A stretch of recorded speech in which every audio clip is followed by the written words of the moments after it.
Metro bus Lahore میں، orange train Lahore میں، green buses بھی لاہور میں، ہاسپٹلز، یونیورسٹیز اور سپورٹ فیسلٹیز بھی لاہور میں۔ اور اب محترمہ کو، جو کہ ہیں تو پنجاب کی وزیر اعلیٰ لیکن میں ان کو وزیر اعلیٰ لاہور کہوں گا، ان کو سیلاب میں بھی صرف لاہور کی فکر ہے۔ اپنے گھر سے نکلتی ہیں شاہانہ پروٹوکول کے ساتھ اور راوی میں کشتی میں سفر کر کے یہ سمجھتی ہیں کہ اس نے پنجاب کے وزیر اعلیٰ ہونے کا حق ادا کر دیا۔ السلام علیکم، میں ابو بکر ایڈوکیٹ، امید ہے کہ آپ خیریت سے ہوں گے۔ آج ہم گفتگو میں بات کریں گے حالیہ سیلاب پر کہ جو پنجاب سے گزرا، کہ یہ وہ سیلاب تھا جو 1988 اور 1994 سے بہت مختلف تھا، اس کی شدت زیادہ تھی۔ لیکن یہاں ایک بات جو کرنے کی ہے وہ یہ ہے کہ 1994 میں اور 1988 میں ٹیکنالوجی نہیں تھی، نہ ہی پیشگی اطلاع دینے والا کوئی آلہ موجود تھا کہ سیلاب آ رہا ہے، جبکہ اب ہر قسم کی ٹیکنالوجی موجود ہے۔ اور محترمہ کو تقریباً 1 ماہ پہلے بتا دیا گیا تھا، وارن کر دیا گیا تھا کہ پنجاب سے شدید قسم کا سیلابی ریلا گزرے گا۔ تو محترمہ یعنی کہ وزیر اعلیٰ لاہور نے جاپان کے دورے کو زیادہ اہمیت دی، کیونکہ یہ سرمایہ داروں کی حکومت ہے اور یہ ہمیشہ سے سرمایہ داروں کے مفادات کو دیکھتے ہیں، نہ کہ ہم جیسے غرباء کو، نہ ہی ان غریب عوام کو کہ جنہوں نے ان کو چاہتے نہ چاہتے ہوئے اپنا حکمران تسلیم کیا ہوا ہے۔ اب ہونا تو یہ چاہیے تھا کہ پنجاب حکومت الرٹ ہو جاتی اور لوگوں کے جان و مال کی حفاظت کے لیے پیشگی اقدامات کرتی، لیکن بڑی حیرانگی ہوتی ہے کہ جب میں یہ سنتا ہوں کہ اقدامات کر لیے گئے ہیں، سیلاب سے بچنے کے اقدامات کر لیے گئے ہیں۔ کیا اقدامات ہیں جی؟ لوگوں کو ان کے گھروں سے نکال دیا گیا ہے۔ کہاں بھیجا گیا ہے جی؟ کوئی پتہ نہیں کہ کہاں بھیجا گیا۔ لوگ در بدر ہیں، لوگوں کے مویشی، لوگوں کے متاع حیات، لوگوں کا جو سرمایہ حیات تھا وہ پانی کی نظر ہو چکا ہے۔ آپ نے دیکھا ہوگا کہ جو مین اضلاع ہیں، جو معاشی ہب ہیں ہمارے پاکستان کی اور پنجاب کے خاص طور پر، سیالکوٹ، نارووال اور دوسرے اضلاع جو شدید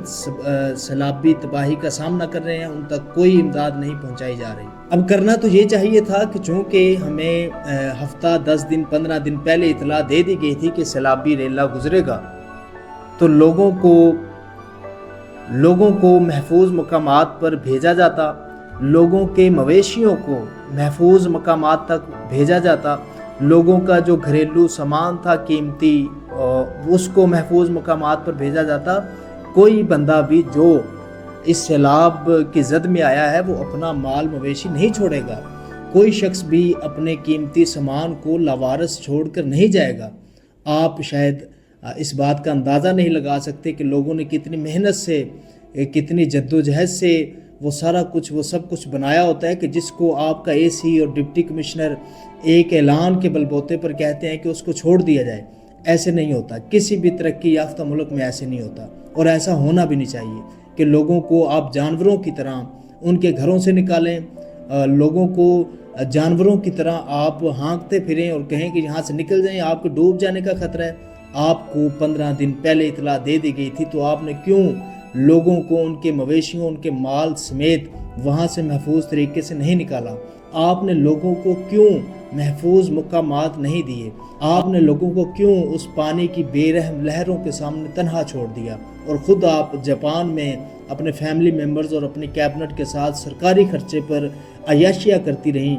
سرکاری خرچے پر جاپان کے دورے کرتے رہے، اور اس جاپان کے دورے میں آپ کو ملا کیا؟ اس پر تو ایک الگ سے ویڈیو بنائی جا سکتی ہے۔ وہ جو کروڑوں آپ نے اپنی عیاشیوں کے لیے، وہ جو کروڑوں پاکستانی پنجابی عوام کا پیسہ آپ نے اپنی عیاشیوں کے لیے سرمایہ کاری کے نام پر جاپان میں لگایا ہے، وہ آج پنجاب کے متاثرین کو ملتا، وہ آج پنجاب کے اس کسان کو ملتا کہ جس کی سال بھر کی جمع پونجی اس پانی کی نظر ہو گئی، تو اس کا فائدہ آپ کی اس سرمایہ کاری سے زیادہ تھا جو آپ سرمایہ داروں کے لیے لے کر آ رہی تھی۔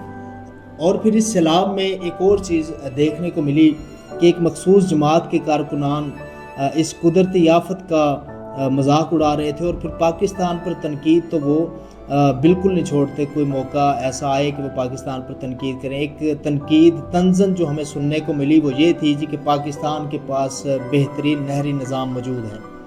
تو بالکل ایسے ہی ہے، پاکستان کے پاس بہترین نہری نظام، دنیا میں سب سے بہترین نہری نظام موجود ہے، لیکن یہ سیلاب تھا اور پاکستان کی تاریخ کا سب سے بڑا سیلاب تھا۔ اور یہ ایک قدرت کی طرف سے ہمیں وارننگ بھی تھی، لیکن یہاں بات کرنے کی یہ ہے کہ جہاں آپ کی حکومت پچھلے 12 سال سے موجود ہے وہاں سے تو ابھی تک سیلاب کا کیچڑ بھی آپ نہیں نکال سکے۔ وہاں تو لوگ انڈیویجول کیپیسٹی میں انفرادی طور پر مختلف NGOs جیسے الخدمت فاؤنڈیشن ابھی تک کیچڑ نکالنے میں، سیلابی کیچڑ نکالنے میں مصروف ہے، اور آپ کہہ رہے ہیں کہ ہم پنجاب کی مدد کریں گے اگر ضرورت پڑی۔ اگر ضرورت پڑی تو پنجاب کو آپ کی ضرورت نہیں پڑے گی۔ آپ کی ضرورت وہاں ہے جہاں کہ آپ حکمران ہیں، وہاں سے کیچڑ نکالیے، وہاں کے لوگوں کا جو روزگار تباہ ہوا ہے ان کو فیسیلیٹیٹ کریں، وہاں کے لوگوں کے جو گھر تباہ ہوئے ہیں ان کو دوبارہ آباد کریں۔ جہاں تک بات ہے پنجاب کی، چند ایک آخری باتیں میں کروں گا کہ جو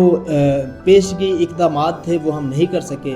وہ ہماری نااہلی، ہماری حکومتوں کی، وزیر اعلیٰ لاہور کی نااہلی کہ وہ پیشگی اقدامات نہیں کر سکیں، وہ لوگوں کو محفوظ مقامات پر، لوگوں کے اموال کو، لوگوں کے مویشیوں کو محفوظ مقامات تک نہیں پہنچا سکیں۔ اب کرنے کے یہ کام ہے، میں حکومت سے، اگر وہ سمجھتی ہیں کہ میں چناب پر بسنے والے، میں ستلج اور جہلم پر بسنے والے پنجابیوں کو بھی پنجاب ہی کا حصہ سمجھتی ہوں، لاہور ہی کا حصہ سمجھتی ہوں، بلکہ کیونکہ وہ جس طرح لاہور کو پروٹوکول اور فیسیلیٹیٹ کر رہی ہیں پورے پنجاب کو اس طرح نہیں کر رہی، تو لوگوں کو، تو کسانوں کو ریلیف دیں۔ جن کسانوں کی فصلیں تباہ ہوئی ہیں ان کو ان فصلوں کا ریلیف دیا جائے، جن لوگوں کے گھر تباہ ہوئے ہیں ان کو حکومت ان کے گھر دوبارہ بنا کے دے، جن لوگوں کے اموال کا نقصان ہوا ہے حکومت ان کو اس اموال کے بدلے میں فیسیلیٹیٹ کرے۔ اور سیلاب کا خطرہ ابھی ٹلا نہیں ہے، یہ سیلاب ابھی پنجاب سے بھی مکمل طور پر نہیں گزرا، ابھی بھی وارننگ یہی دی جا رہی ہے کہ چناب میں سیلاب کا خطرہ ہے، اور پھر ظاہر سی بات ہے کہ یہ سیلاب سمندر میں جانے کے لیے سندھ سے ہوتا ہوا گزرے گا، اور سندھ حکومت کی کارکردگی یہ ہے کہ انہوں نے ابھی تک کوئی اقدامات ایسے ہی کیے ہیں جیسے یہ نون لیگ نے پنجاب میں کیے تھے، تو ایسے ان کے ہیں کہ لوگوں کو انخلاء کا حکم دیا جا رہا ہے، یہ نہیں بتایا جا رہا کہ کہاں چلے جائیں، یہ نہیں بتایا جا رہا کہ آپ کے کھانے کا بندوبست کہاں ہے، یہ نہیں بتایا جا رہا کہ اگر آپ کے اموال کو نقصان ہوتا ہے تو اس کا مداوع سندھ حکومت کرے گی یا نہیں۔ ہاں، ایک کام سندھ حکومت نے آج بڑا تاریخی کیا ہے، وہ یہ ہے، ہاں، اور اس میں ایک اہم بات یہ ہے کہ ساری جو بڑی جماعتیں ہیں، تحریک انصاف اسپیشلی، اور پھر نون لیگ اور پیپلز پارٹی، انہوں نے سندھ اسمبلی میں ایک بل پیش کیا ہے جس میں ممبران اسمبلی کی تنخواہیں بڑھانے کی بات ہوئی ہے۔ اس میں یہ سب متفق تھے، کیونکہ اپنا مفاد ہو تو یہ سب متفق ہوتے ہیں۔ ٹکراؤ وہاں آتا ہے کہ جہاں عوام کی داد رسی کی بات ہو۔ تو آخر میں یہی ہے کہ اللہ کریم ہمیں اس آفت سے محفوظ رکھے، ہمارا کم سے کم نقصان ہو، اور پاکستان کو امن کا گہوارہ بنائے، آفتوں سے محفوظ رکھے۔ خوش رہیں۔ السلام علیکم۔